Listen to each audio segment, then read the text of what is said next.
Morning students. Last class के अंदर हम लोगों ने बात की थी ओवरलैपिंग की। हमने सीखा कि कैसे H2 मॉलिक्यूल का फॉर्मेशन होता है, किस तरीके से ऑर्बिटल्स एक दूसरे के क्लोजर आते हैं और क्लोजर आ जाने के बाद में उन ऑर्बिटल्स के बीच में क्या होती है, ओवरलैपिंग। ये ओवरलैपिंग कितने टाइप्स की होती है हमने देखा कि हेड टू हेड होती है तो उसे सिग्मा ओवरलैपिंग कहते हैं। पैरेलल या साइड वाइज होती है तो उसे हम लोग बोलते हैं पाई। और अगर हमने देखा कि अगर s और s ऑर्बिटल पार्टिसिपेट कर रहे हैं तो ss ओवरलैपिंग, p और p करते हैं तो pp ओवरलैपिंग, और अगर s और p करते हैं तो sp ओवरलैपिंग। इतनी बात हम लोगों ने लास्ट क्लास में की थी। और क्लास को एंड करने से पहले हमने बच्चों कोऑर्डिनेशन कंपाउंड्स जो हैं उसकी डेफिनेशन लिखी और हमने स्ट्रक्चर ड्रॉ किया था SO2 का। तो ये हम लोगों ने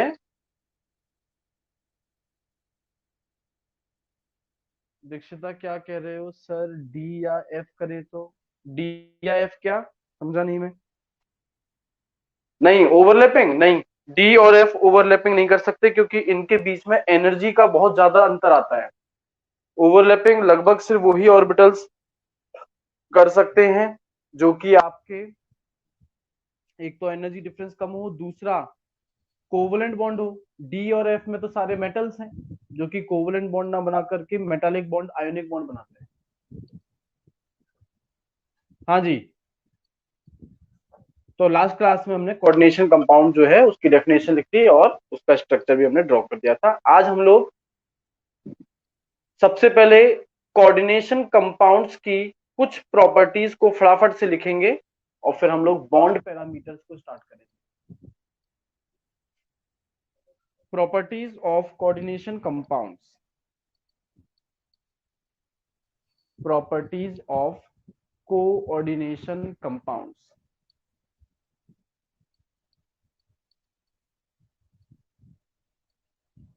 first point, the coordination compounds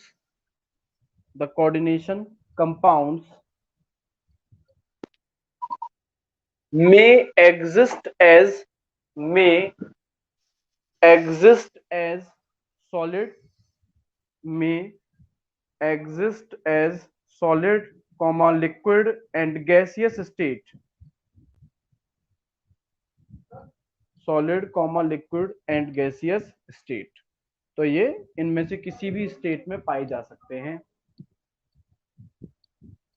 second, दूसरा point, their melting points and boiling points, their melting points and boiling points are higher than pure covalent compounds, pure covalent compounds, but lower than pure ionic compounds, pure ionic compounds. मतलब इनका melting point, boiling point covalent compound से तो ज्यादा है क्योंकि उनमें bond इतनी ज्यादा स्ट्रांग नहीं बनती, पर आयोनिक बॉन्ड जो है वो काफी ज्यादा स्ट्रांग होती है। तो इस वजह से इनका मेल्टिंग पॉइंट और जो बॉइलिंग पॉइंट है वो आयोनिक कंपाउंड के कंपैरिजन में क्या होता है, कम। नेक्स्ट, अगला पॉइंट लिखिएगा। नेक्स्ट पॉइंट है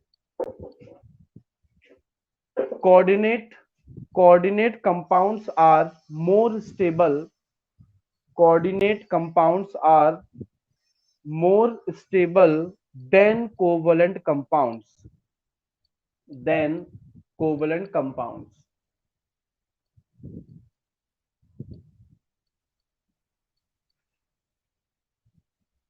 लास्ट पॉइंट है बच्चों इनका, they are poor conductors of electricity, they are poor conductors of electricity just like just like covalent compounds, just like covalent covalent compounds, just like covalent compounds। तो बच्चों ये हमने तीन type की बॉन्ड्स देखी और उनकी प्रॉपर्टीज हमने देखी। अभी हम लोग बॉन्ड की कुछ कैरेक्टरिस्टिक्स, केमिकल बॉन्ड की कुछ कैरेक्टरिस्टिक्स को करने जा रहे हैं, जिसे कहते हैं बॉन्ड पैरामीटर। हेडिंग बना दीजिए, बॉन्ड पैरामीटर, बॉन्ड पैरामीटर, जिनका मतलब है कि बॉन्ड की, किसी भी केमिकल बॉन्ड की प्रॉपर्टीज। पहला जो बॉन्ड पैरामीटर है वो है बच्चों bond length. Bond length, bond length क्या है? एक बॉन्ड की लंबाई। अब भाई क्योंकि बॉन्ड दो एटम्स के बीच में बनी है, तो इसे हम लोग डिफाइन कर सकते हैं कि जो दो बॉन्डेड एटम्स हैं उनके न्यूक्लियस के बीच में जो भी डिस्टेंस है वही कहलाएगा बॉन्ड लेंथ। लिखिएगा, the average distance between the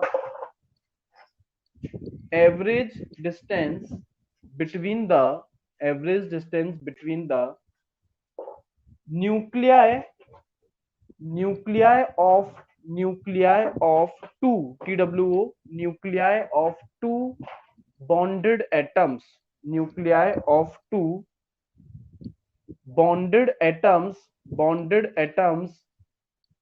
is called bond length, is called bond length, is called bond length, bond length। Bond कितनी लंबी होगी या कितनी छोटी होगी, ये कुछ फैक्टर्स पर डिपेंड करता है। जैसे कि आप लोग मुझे सोच के बताइए, क्या लगता है आपको, एटॉमिक साइज और बॉन्ड लेंथ डायरेक्टली प्रोपोर्शनल होने चाहिए कि इनवर्सली? मतलब अगर आप कहते हैं डायरेक्टली प्रोपोर्शनल, तो इसका मतलब है एटम जितना बड़ा होगा साइज में, बॉन्ड लेंथ भी उतनी ही ज्यादा होगी। और अगर आप कहते हैं इनवर्सली, इसका मतलब है एटम जितना छोटा होगा बॉन्ड लेंथ उतनी लंबी होगी। क्या लगता है आप लोगों को? अगर मैं कह रहा हूं, बॉन्ड लेंथ की डेफिनेशन दे रहा हूं कि भाई न्यूक्लियस के बीच में जो डिस्टेंस है, शायद मुझे इस टॉपिक को समझाना ना पड़े और आप लोग सही आंसर दें। बिल्कुल ठीक है, बहुत बढ़िया। डायरेक्टली प्रोपोर्शनल, तो आप लोग लिख दीजिएगा bond length directly proportional to atomic size. Bond length directly proportional to atomic size, atomic size. और जो दूसरा फैक्टर है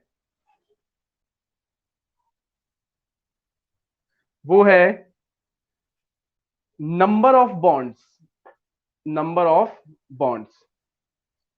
देखिए, अगर मैंने केमिकल बॉन्ड को कहा है अट्रैक्शन फोर्स, तो जितनी ज्यादा बॉन्ड्स होंगी, अट्रैक्शन फोर्स जो है वो भी क्या लगेगा दो एटम्स के बीच में उतना ही ज्यादा।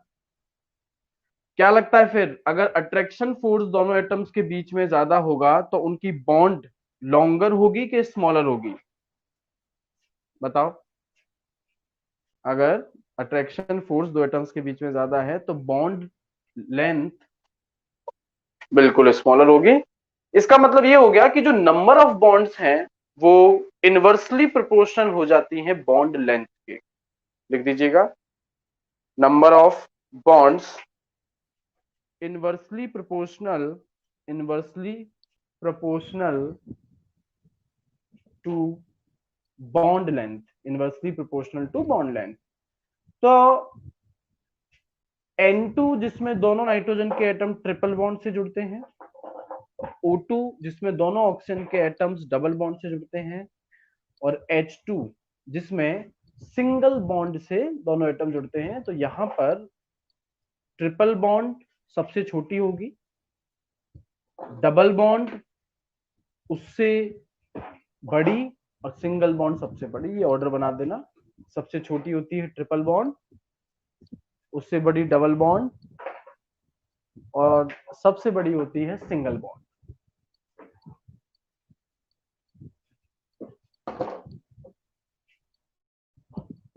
तो ट्रिपल बॉन्ड, डबल बॉन्ड और सिंगल बॉन्ड, इनमें से सबसे ज्यादा स्ट्रॉन्ग या स्टेबल बॉन्ड कौन सी होगी, जरा बताइए कमेंट करके।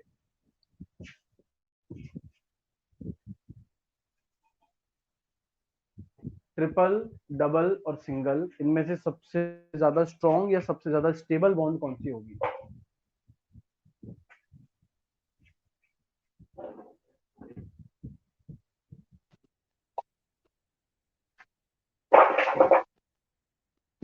ठीक है, सही है, ट्रिपल बॉन्ड।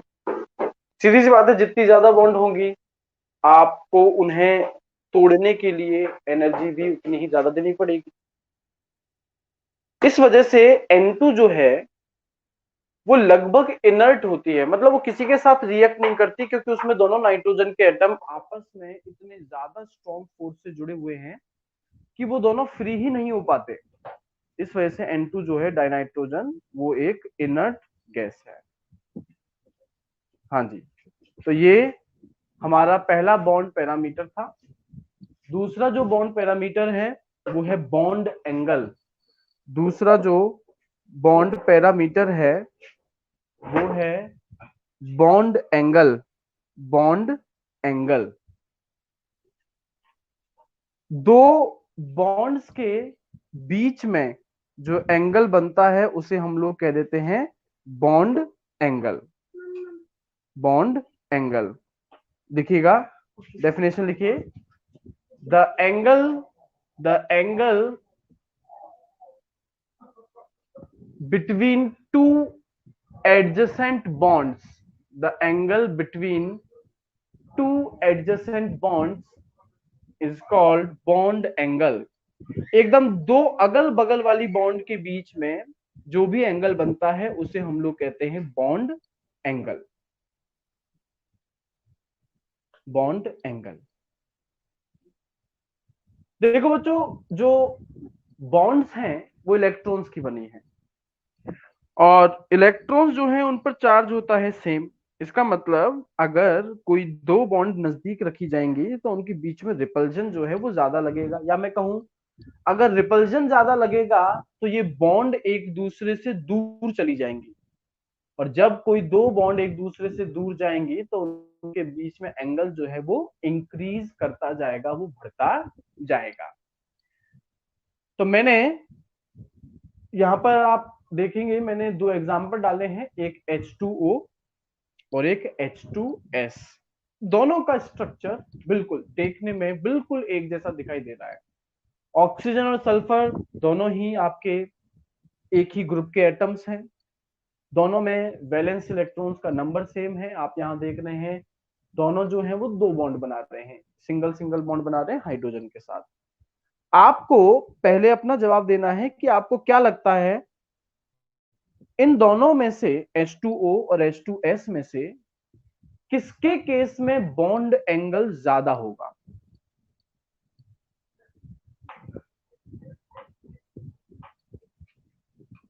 किसके केस में बॉन्ड एंगल जो है वो ज्यादा होगा?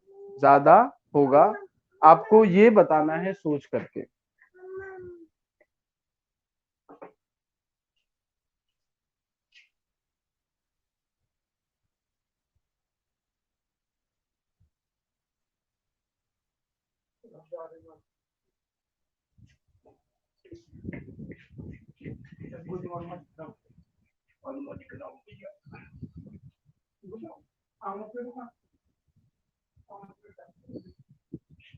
हिंट मैं आपको दे सकता हूं ये कि ऑक्सीजन और सल्फर, इनका साइज या इनके इलेक्ट्रोनेगेटिविटीज के बेसिस पर आप आंसर जो है वो सोच सकते हैं। दीक्षिता का कहना है H2S में बॉन्ड एंगल ज्यादा होगा। चलिए मैं आपको जवाब देता हूं, समझाता हूं, समझिएगा ध्यान से। ऑक्सीजन और सल्फर में से साइज किसका छोटा है? जल्दी से कमेंट करो। ऑक्सीजन और सल्फर में से साइज किसका छोटा है?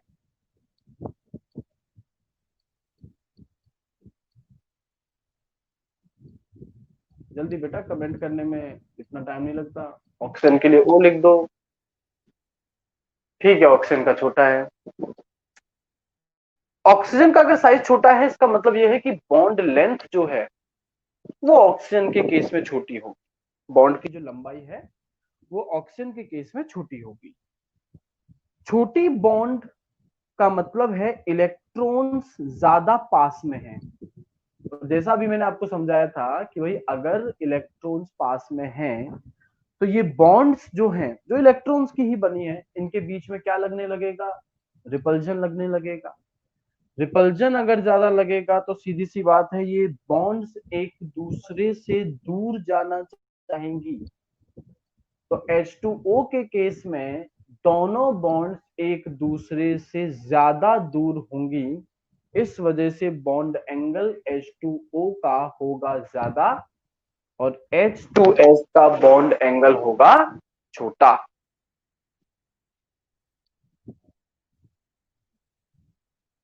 एग्जाम्पल बना दो और रीजन लिख दो अपनी ओन लैंग्वेज के अंदर।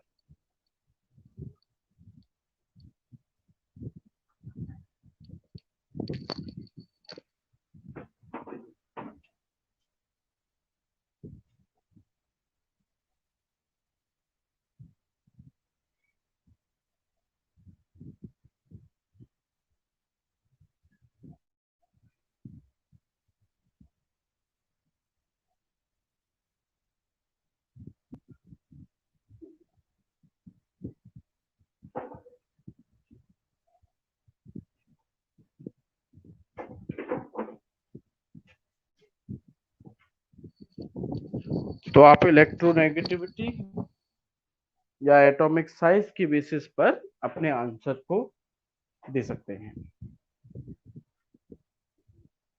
नेक्स्ट, अगला जो बॉन्ड पैरामीटर है जो हमें करना है वो है bond energy. Bond energy. Bond energy की दो डेफिनेशंस बच्चों दी जा सकती हैं। एक तो ये कि एक मोल बॉन्ड, 1 मोल बॉन्ड का मतलब 6.022 इंटू 10⁻23। एक मोल बॉन्ड्स जब बनती हैं तो इस प्रोसेस के दौरान जो भी एनर्जी रिलीज होती है उसे आप कह सकते हैं बॉन्ड एनर्जी।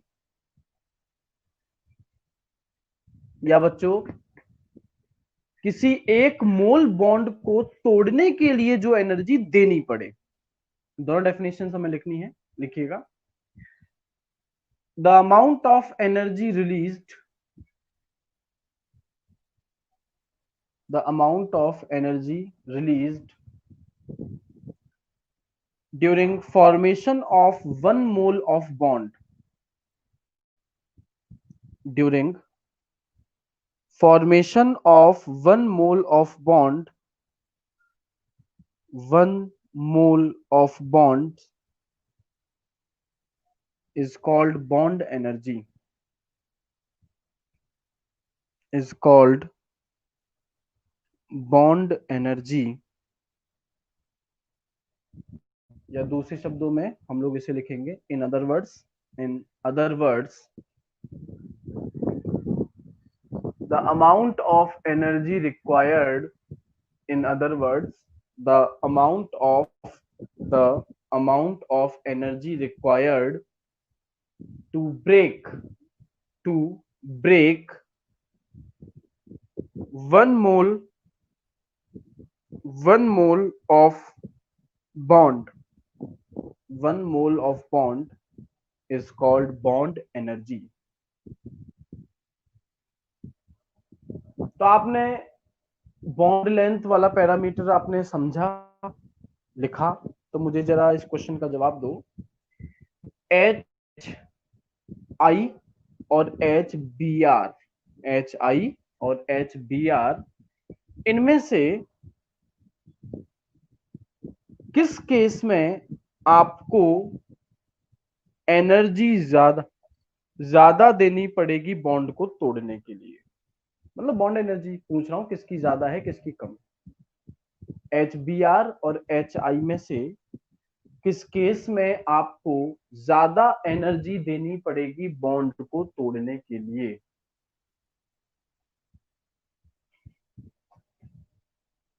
बताइए। HBr और HI, इन दोनों में से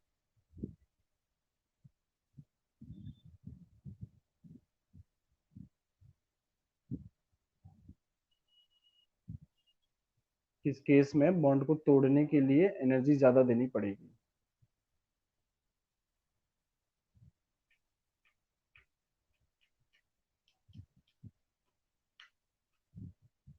बेटा ये सवाल तो फटाफट हो जाना चाहिए था, अगर बॉन्ड लेंथ वाला कॉन्सेप्ट आप लोगों को समझ में आ गया था तो।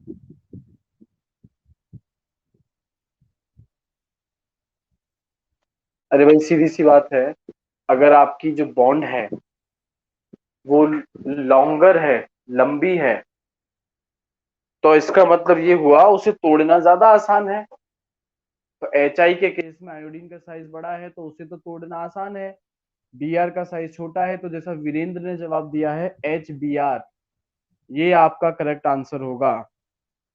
एग्जाम्पल HBr एंड HI का डालो और रीजन लिख लो उसमें।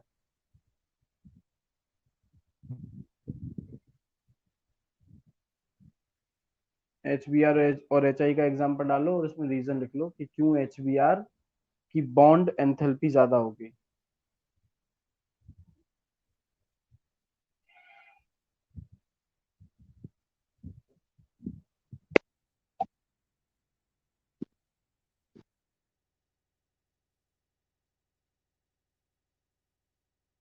एक बॉन्ड नहीं, एक मोल बॉन्ड। जब हम बोलते हैं 1 HBr मॉलिक्यूल, तो वो एक्चुअल में एक HBr मॉलिक्यूल नहीं होता, एक मोल HBr होता है।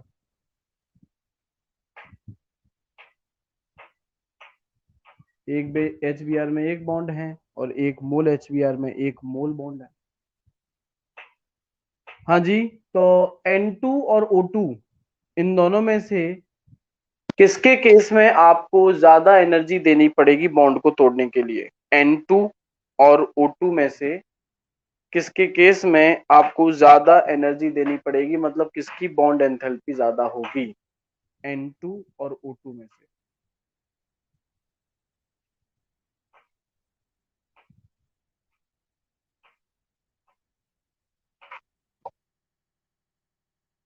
ठीक है, N2 मैंने रीजन समझा दिया था, क्योंकि N2 में ट्रिपल बॉन्ड है, जितनी ज्यादा बॉन्ड तोड़ने के लिए एनर्जी उतनी ही ज्यादा देनी पड़ेगी। एग्जाम्पल N2 और O2 का डाल दो और उसका रीजन लिख लो।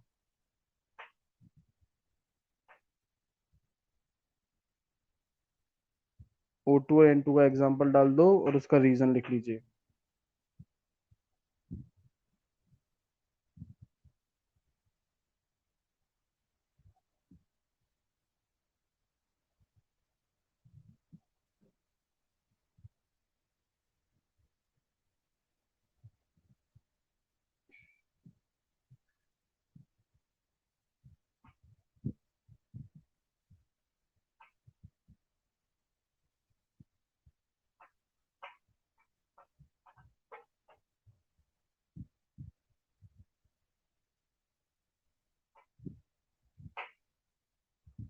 हाँ जी।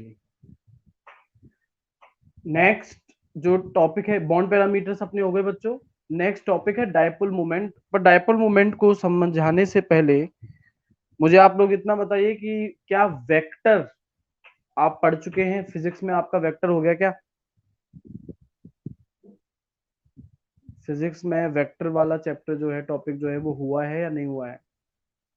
हो गया होगा तो आपको ये समझने में कोई दिक्कत नहीं आएगी डायपोल मोमेंट को। हो गया, बहुत बढ़िया, फिर तो आ जाएगा।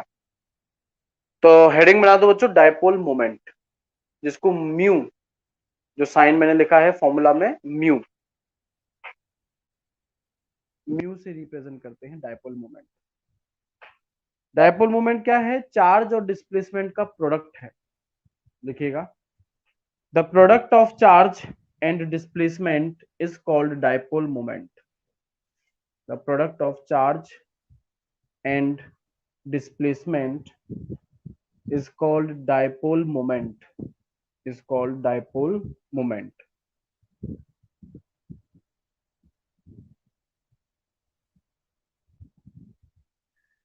यहां ये जो चार्ज है ये इलेक्ट्रॉन का चार्ज होता है। अब बच्चों इलेक्ट्रॉन किसी भी एटम का हो, चाहे हाइड्रोजन का हो, क्लोरीन का हो, फास्फोरस किसी का भी हो, चार्ज जो है वो सारे इलेक्ट्रॉन्स पर रहता है सेम। तो डायपोल मोमेंट की वैल्यू या किसकी डायपोल मोमेंट ज्यादा होगा, किसका डायपोल मोमेंट कम, ये चार्ज तो डिसाइड नहीं करता। और यहाँ जो डिस्प्लेसमेंट है वो है डिस्प्लेसमेंट ऑफ इलेक्ट्रॉन्स, कि दो एटम्स के बीच में जो इलेक्ट्रॉन्स हैं या एक मॉलिक्यूल में जो ओवरऑल इलेक्ट्रॉन्स हैं वो अपनी पोजीशन से कितना ज्यादा दूर तक डिस्प्लेस हो गए हैं। तो चार्ज यहाँ पर डायपोल मोमेंट कैलकुलेट करने में हमारी कोई खास हेल्प नहीं करेगा। हमें जो काम करना है वो डिस्प्लेसमेंट के ऊपर करना है। तो मैंने यहाँ 3 एग्जांपल्स आपके लिए ड्रॉ किए हैं। पहला CCl4, दूसरा CO2 और तीसरा CHCl3। CCl4 का स्ट्रक्चर बच्चों अगर आप लोग देखें तो आप देखेंगे कि 4 क्लोरीन एटम 4 अलग अलग डायरेक्शन से मैंने कार्बन से जोड़ दिए। अब क्लोरीन और कार्बन में ज्यादा इलेक्ट्रोनेगेटिव कौन है, जल्दी बताओ। क्लोरीन और कार्बन में से ज्यादा इलेक्ट्रोनेगेटिव कौन है? क्लोरीन है। तो क्लोरीन कार्बन से इलेक्ट्रॉन को अपनी तरफ खींचेगा, राइट साइड में क्लोरीन खींचेगा, पर आप देखेंगे कि लेफ्ट साइड में भी क्लोरीन फिर खींच रहा है। ऐसे ही ऊपर वाला क्लोरीन खींचेगा, फिर आप देखेंगे कि नीचे वाला क्लोरीन भी खींच रहा है। तो क्या लगता है ओवरऑल जो डिस्प्लेसमेंट है इलेक्ट्रॉन का वो जीरो होगा या not zero, equal to zero और नॉट इक्वल टू जीरो? जो नेट डिस्प्लेसमेंट है, जो रिजल्टेंट जिसको हम लोग वेक्टर में कहते हैं रिजल्टेंट, वो यहाँ जीरो होगा या नहीं होगा? जीरो होगा। और अगर नेट डिस्प्लेसमेंट जीरो है तो चार्ज से मल्टीप्लाई करो, किसी से भी करो, आंसर क्या आएगा? जीरो। जिस मॉलिक्यूल के लिए डायपोल मोमेंट जीरो आता है उस मॉलिक्यूल को कहते हैं नॉन पोलर मॉलिक्यूल। तो डायपोल मोमेंट का फॉर्मूला लिखो।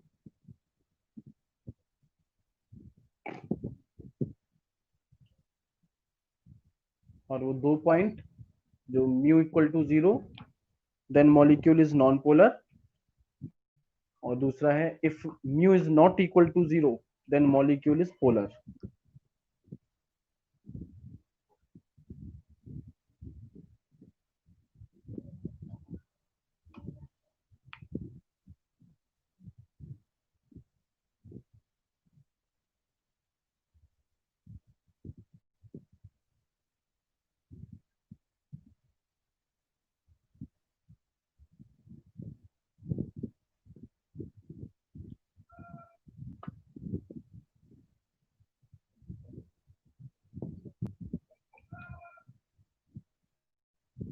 एग्जाम्पल पहला CCl4 का बना दीजिए और म्यू इक्वल टू जीरो और ब्रैकेट में लिख देना आप नॉन पोलर।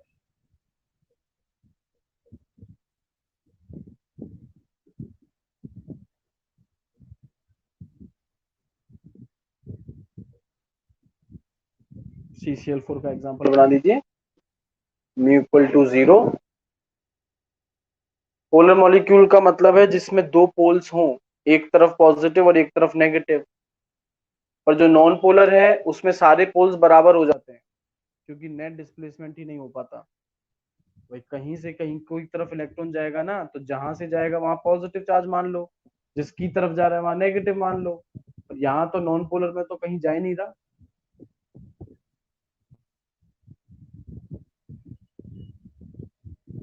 CO2 क्या लगता है, पोलर होगा कि नॉन पोलर? CO2 पोलर होगा या नॉन पोलर होगा?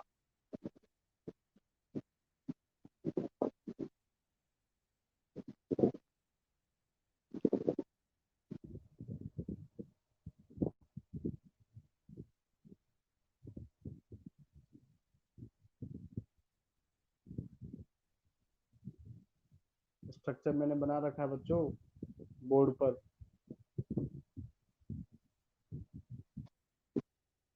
एक है नॉन पोलर होगा, और CH Cl3, क्लोरोफॉर्म बोलते हैं CH Cl3 को। क्लोरोफॉर्म पोलर होगा या नॉन पोलर होगा? ठीक है, फटाफट से दोनों एग्जांपल बना दो, CO2 का भी बना दो और क्लोरोफॉर्म का भी बना दो।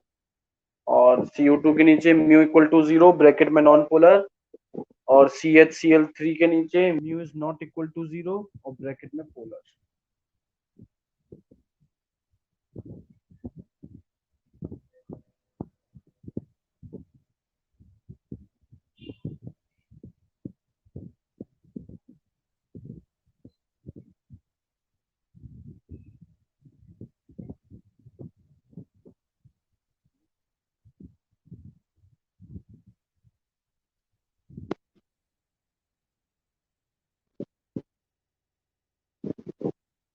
तो ये आपने डायपोल मोमेंट भी कर लिया।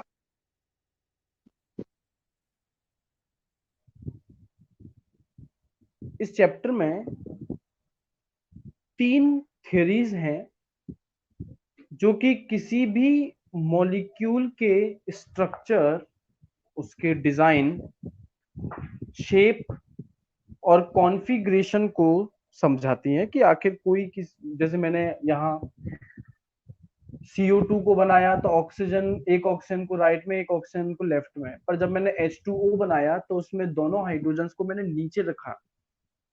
तो ये दोनों अलग अलग कैसे हो गए, किस तरीके से हम लोग रखते हैं, किस एंगल पे रखते हैं, इन सबको समझाने के लिए हमारे पास 3 थ्योरीज हैं इस चैप्टर में। एक है VACPR थ्योरी, एक है VBT और एक है MOT। सबसे पहली हम लोग जो थ्योरी करने जा रहे हैं वो है VSEPR थ्योरी। हेडिंग बना दीजिए, VSEPR थ्योरी। फुल फॉर्म है इसकी, V से हो गया वैलेंस, S का मतलब है शेल, वैलेंस शेल, E का मतलब है इलेक्ट्रॉन, P का मतलब है पेयर और R का मतलब है repulsion. VSEPR valence shell electron pair repulsion theory. पहले आप लोग ये लिख लीजिए, इसे दिया किसने था, मॉडिफाई किसने किया, लिखिएगा। In 1940 Sidgwick SIDGWIC Sidgwick and Powell POWELL Sidgwick and Powell gave a sample of this theory.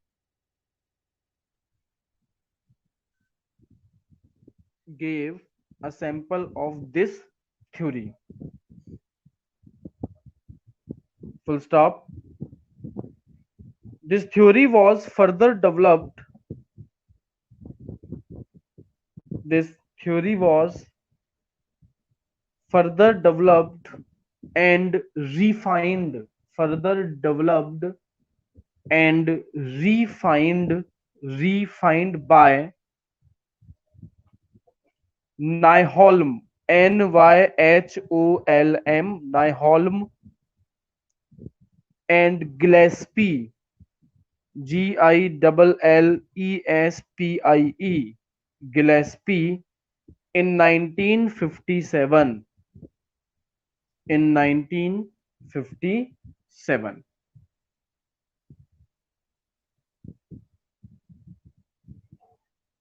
इस थ्योरी को मैं ब्रीफली आपको बता देता हूं, फिर मैं इसके इंपॉर्टेंट पोस्टुलेट्स लिखवाऊंगा और उन्हें समझाऊंगा। ये थ्योरी कहती है कि किसी भी मॉलिक्यूल में एक सेंट्रल एटम होता है, जैसे H2O में ऑक्सीजन सेंट्रल एटम था, CO2 में कार्बन सेंट्रल एटम था। किसी भी सेंट्रल एटम के चारों तरफ कहां कहां एटम्स या ग्रुप ऑफ एटम्स रखे जाएंगे, ये डिपेंड करता है सिर्फ उसके सेंट्रल एटम के वैलेंस इलेक्ट्रॉन्स के ऊपर कि आउटर मोस्ट शेल में उसके कितने इलेक्ट्रॉन्स हैं, क्योंकि इन इलेक्ट्रॉन्स के बीच में रिपल्जन लगता है, सब पे चार्ज सेम है। इलेक्ट्रॉन्स को दो टाइप के पेयर्स में डिवाइड करते हैं, बॉन्ड पेयर और लोन पेयर।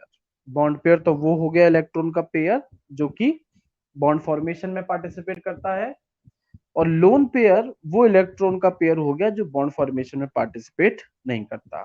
तो थ्योरी कहती है कि इन बॉन्ड पेयर और लोन पेयर्स के बीच में रिपल्जन लगता है, और जिसकी वजह से ये एक दूसरे से मैक्सिमम डिस्टेंस पर जाकर के अरेंज हो जाते हैं, और इस तरीके से अरेंज होते हैं कि इनके बीच में रिपल्जन जो है वो मिनिमम हो जाए, क्योंकि रिपल्जन अगर मिनिमम होगा तो स्टेबिलिटी जो है मॉलिक्यूल की वो मैक्सिमम हो जाएगी। तो ये एक ओवरव्यू है इस थ्योरी का। तो हमें जो इंपॉर्टेंट पोस्टुलेट्स, जो इंपॉर्टेंट पॉइंट्स है वीएसईपीआर थ्योरी के, वो हमें लिखने हैं। Important postulates of VSEPR theory, important postulates of VSEPR theory.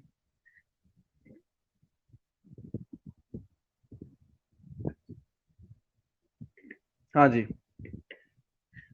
पहला पोस्टुलेट लिखिएगा। The shape of a molecule, the shape of a molecule depends upon the number of, depends upon the number of, the number of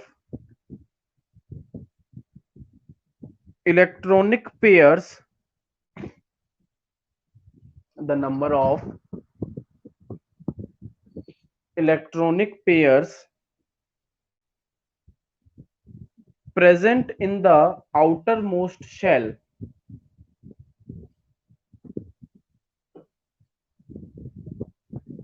outermost shell of the central atom of the central atom, that is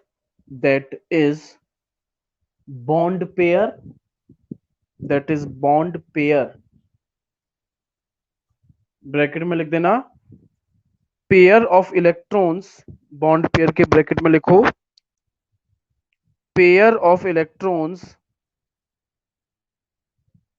which do not, sorry, which participates in bond formation, pair of electrons which participates in bond formation, ये तो है bond pair,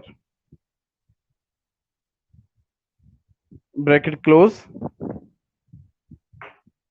and lone pair, LONE, and lone pair, bracket में लिखिएगा pair of electrons which do not participate in bond formation, lone pair के bracket में लिखो pair of electrons which do not participate in bond formation, in bond formation.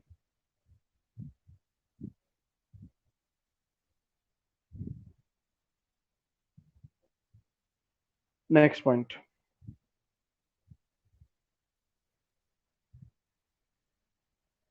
electron pairs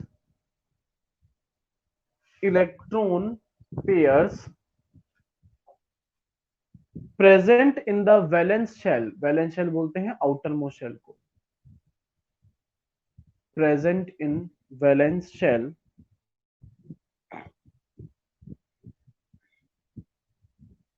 tend to tend to repel,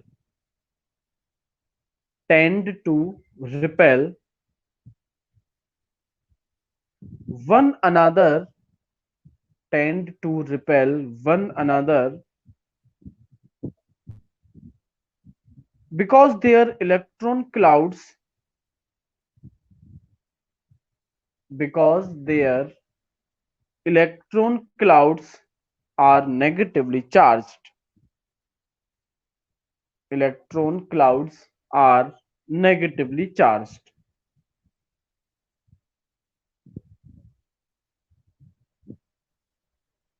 Next point. The electronic pairs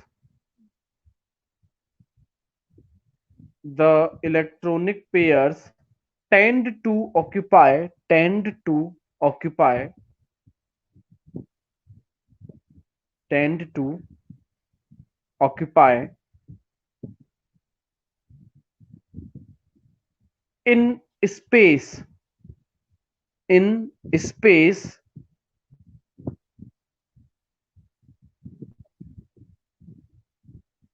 to minimize repulsion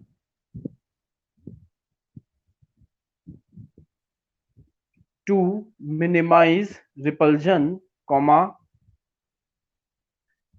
Therefore they try to stay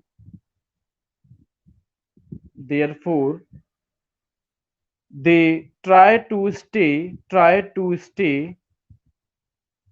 as far as possible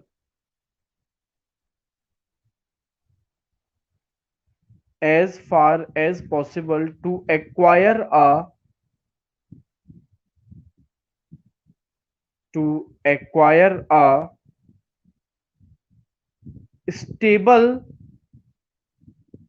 stable molecule of minimum energy. Acquire a stable molecule of minimum energy. तो जैसा मैंने बताया, इन electronic pairs के बीच में repulsion लगता है, तो ये एक दूसरे से मैक्सिमम डिस्टेंस पर जाना चाहते हैं ताकि रिपल्जन मिनिमम हो सके और मॉलिक्यूल की स्टेबिलिटी मैक्सिमम हो सके। तो एक मॉलिक्यूल है, जैसे आप देखेंगे Ab2, एक मॉलिक्यूल है Ab2 जिसमें सेंटर एटम है A, दो आपके मॉलिक्यूल है, दो एटम है B। तो ये जो दोनों B हैं, इन दोनों के बीच में 180 डिग्री का एंगल मैंने बनाया है। 90 डिग्री भी तो बन सकता था, पर अगर 90 डिग्री होता तो इसका मतलब ये दोनों बॉन्ड्स एक दूसरे के नजदीक रखी होती, और अगर नजदीक रखी होती तो रिपल्जन इनमें क्या लगता, ज्यादा लगता। इस वजह से ये थ्योरी कहती है कि अगर कोई मॉलिक्यूल है Ab2 तो उसमें जो बॉन्ड एंगल होगा वो 180 डिग्री का आएगा। नेक्स्ट, अगला पॉइंट,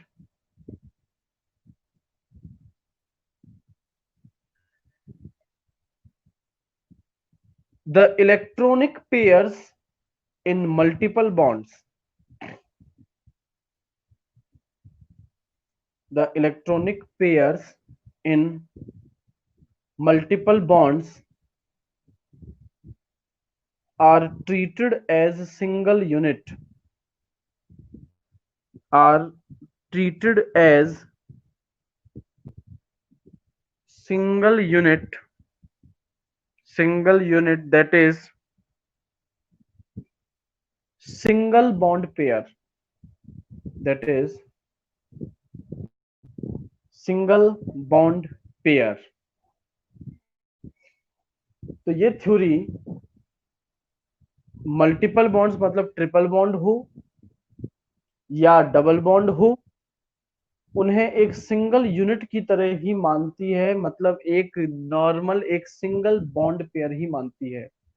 तो जैसे हमने बच्चों लिया था CO2, जिसमें कार्बन और ऑक्सीजन आपस में डबल बॉन्ड से जुड़े हुए थे, तो राइट साइड में आपने जो ऑक्सीजन बनाया वो कार्बन से डबल बॉन्ड से जुड़ गया, लेफ्ट साइड में जो ऑक्सीजन बनाया वो भी कार्बन से डबल बॉन्ड से जुड़ गया।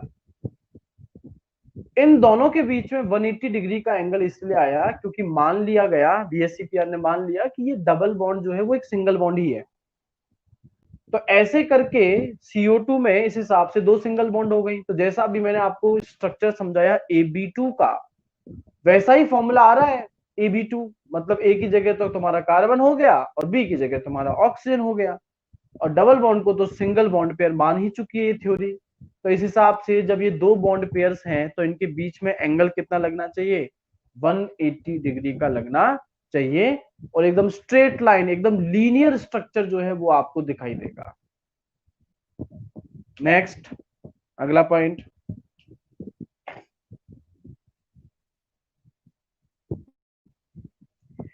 if central atom of a molecule,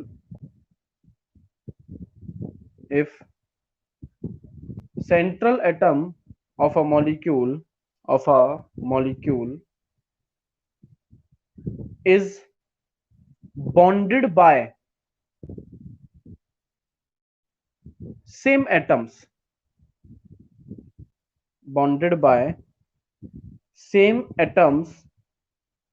then repulsion between them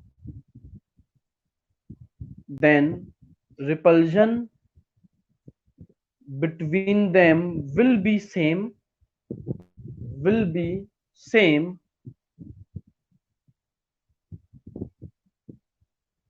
and the shape of molecule will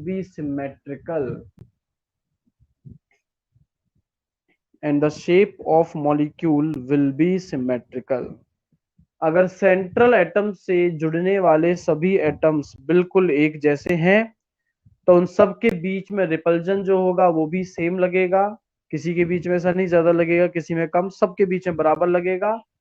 और यहाँ जो मॉलिक्यूल का स्ट्रक्चर या शेप या जो भी डिजाइन आएगी वो एकदम सिमेट्रिकल होगी, जैसे कि CCl4। यहाँ सेंट्रल एटम कार्बन से जुड़ने वाले सारे एटम्स क्लोरीन के हैं, तो इसकी जो ज्योमेट्री या स्ट्रक्चर आएगा वो एकदम सिमेट्रिकल होगा, सबके बीच में सेम रिपल्जन लगेगा, सबका बॉन्ड एंगल सेम आएगा। Next postulate, if central atom of a molecule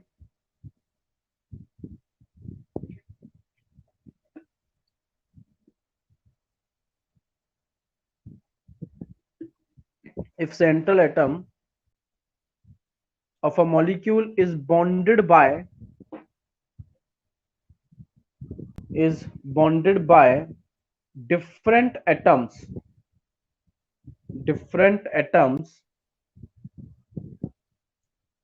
then repulsion between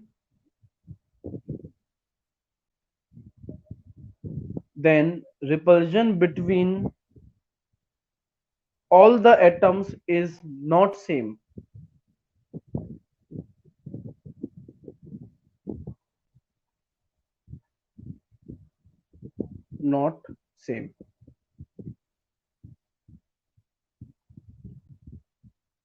Next postulate,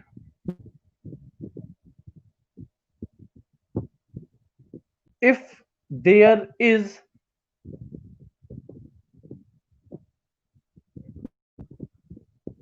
और R, मतलब एक या एक से ज्यादा, if there is or are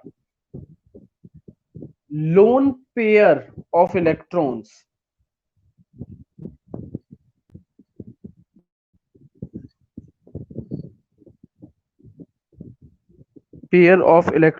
in the valence shell of central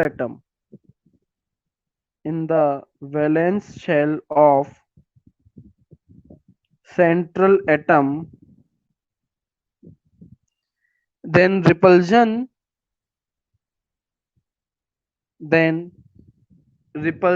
is not in a symmetrical way,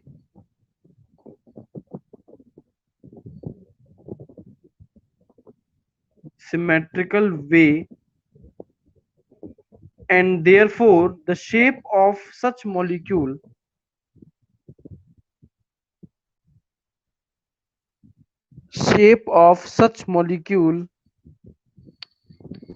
will be distorted, distorted, distorted। अगर lone pair आ गया central atom में तो वहां पर रिपल्जन एक जैसा नहीं लगता, और जो शेप है मॉलिक्यूल की वो नॉर्मल से, मतलब जो होनी चाहिए थी उससे कुछ अलग आ सकती है, जिसको डिस्टॉर्टेड कहते हैं। देखो बच्चों, लोन पेयर जो होता है वो एक ही एटम का होता है, पर बॉन्ड पेयर दो एटम्स के बीच में होते हैं, मतलब कि उन बॉन्ड पेयर में से एक इलेक्ट्रॉन तो किसी दूसरे एटम का है और दूसरा इलेक्ट्रॉन जो है वो किसी दूसरे एटम का है।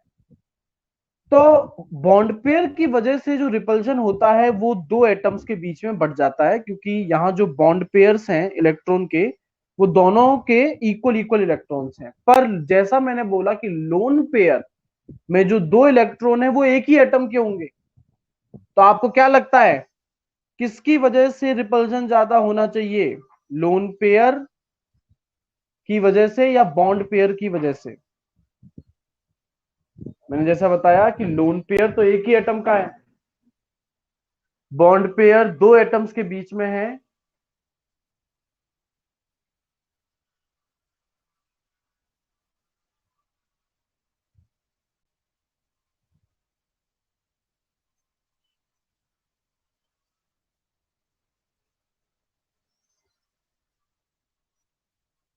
लोन पेयर जो रिपल्शन लगाएगा वो एक ही एटम को झेलना पड़ेगा सारा, क्योंकि लोन पेयर एक ही एटम का है। हाँ जी बिल्कुल, लोन पेयर की वजह से। तो नेक्स्ट पॉइंट जो कि लास्ट पॉइंट है वीएसईपीआर का, जो कि एक ऑर्डर है रिपल्जन का। सबसे ज्यादा रिपल्जन होगा between lone pair and lone pair. दो लोन पेयर्स के बीच में सबसे ज्यादा रिपल्जन है, lone pair and lone pair. उससे कम रिपल्जन होगा lone pair and bond pair. उससे कम रिपल्जन होगा lone pair and bond pair.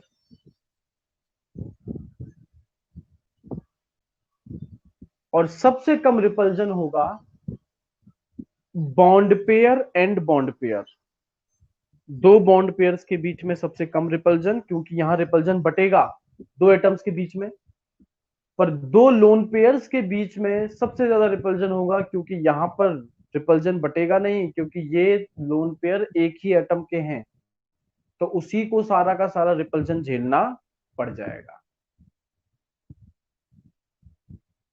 तो ये आपके बच्चों वीएसईपीआर थ्योरी के कुछ इंपॉर्टेंट पोस्टुलेट्स थे, जिनके बिहाफ पर किस मॉलिक्यूल के, किस टाइप के मॉलिक्यूल की क्या शेप आती है, क्या स्ट्रक्चर आता है, इसके एग्जाम्पल्स क्या क्या हैं, ये हम लोग डिस्कस करेंगे आपसे नेक्स्ट क्लास के अंदर। तब तक आप लोग इन पॉइंट्स को एक बार रिवाइज करके आप लोग नेक्स्ट क्लास में आइएगा।